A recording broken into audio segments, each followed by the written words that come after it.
அதிகாரம், யோவான் 6வது அதிகாரம் 27வது வசனத்தை ஒரு விசை வாசிக்க கேட்போம். யோவான் 6:27. அழிந்து போகிற போஜனத்துக்காக அல்ல, நித்திய ஜீவன் வரைக்கும் நிலை நிற்கிற போஜனத்திற்காகவே கிரியை நடப்பியுங்கள். கிரியை நடப்பியுங்கள். ஹல்லேலூயா, ஹல்லேலூயா. உங்களுடைய சிந்தனைகளை கவனமாய் வைத்துக் கொள்ளுங்கள். உங்களுடைய பேச்சுக்களை கவனமாய் வைத்துக் கொள்ளுங்கள். உங்களுடைய நடைகளை கவனமாய் நடந்து கொள்ளுங்கள். உங்களுடைய கைகளை கவனமாய் வேலை செய்யுங்கள்.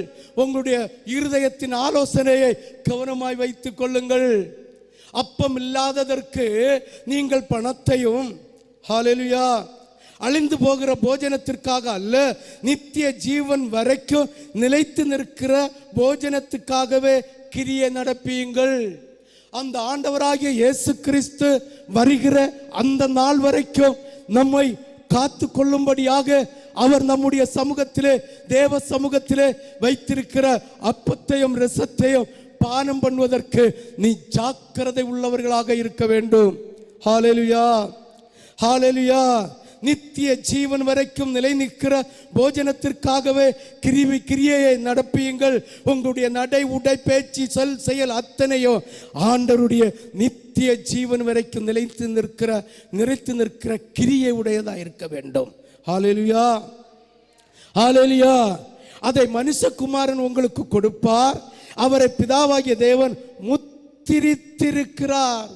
இயேசுவை இன்னார் என்றும், இயேசுடைய ஆழம் இன்னாதென்றும், இயேசுடைய மகிமை இன்னதென்றும் ஒருவனும் கண்டுபிடிக்க முடியாது.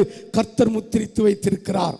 பார்ப்பதற்கு அது ஒரு ஜூஸ், பார்ப்பதற்கு ஒரு அப்பம், பார்ப்பதற்கு ஒரு ஆராதனை, பார்ப்பதற்கு ஒரு பேச்சு. நோ. ஹல்லேலூயா, ஹல்லேலூயா. சிந்தித்து பார்க்க வேண்டும், யோசித்து பார்க்க வேண்டும்.